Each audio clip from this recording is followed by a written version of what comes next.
So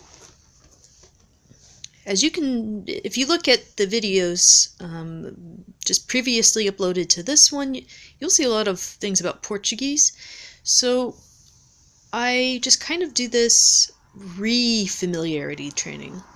I know what most of these words are, and if I don't know what they are, I can usually guess by context or just look them up. You guys may remember this one from another video. This is just so it's nice and fresh in my mind. It's actually kind of soothing to sit down and write it as well. These are different stories. And now we have Total Beginner. You guys know probably that I am studying Russian. I do not know what most of these words are, but I write it all the same. Because over time I'll either figure it out, like Belarus, or, I can translate it more thoroughly as time goes on. The point is just to become familiar with the look, the feel, the sound, the syntax, all that stuff. Enlightenment will come in time. At the beginning, I did not know any Portuguese, of course, so most of these words would have been completely, even if I could try to pronounce them, they would have no meaning to me. I would only be able to do like the most basic guessing of the context, right?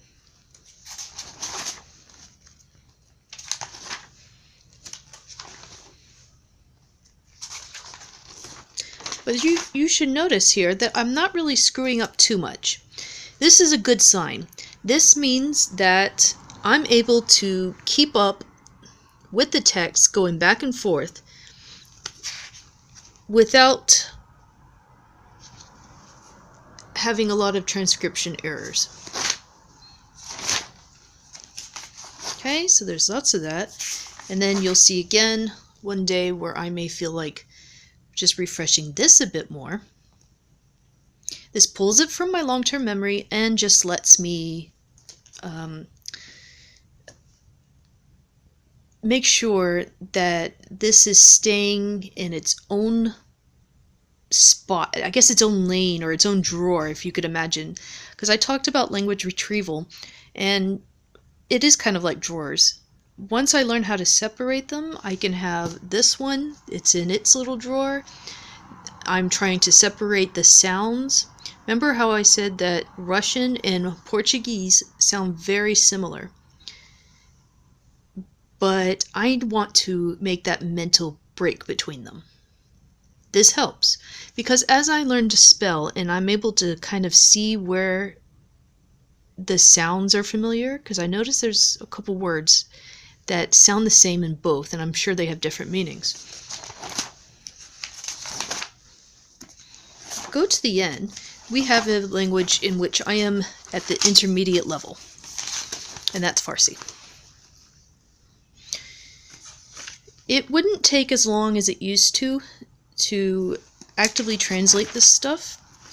You can see I still make some transcription errors. My handwriting is pretty close to my natural handwriting, because you look at that, and then if we go back towards the Portuguese,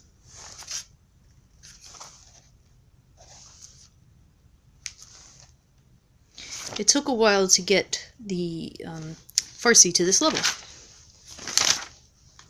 Why am I writing it this way? Well, remember that Farsi is right to left, and the book would start back here. So that's what I do. I write that way and go like that. I need to get my memory and the muscle memory and all that good stuff situated. You can see the way I write the margins have become similar. I get used to the length of words. And then eventually I will practice the cursive in Russian, and it will become closer to my overall cursive throughout all languages. I'm trying to get them all in a similar style that's natural.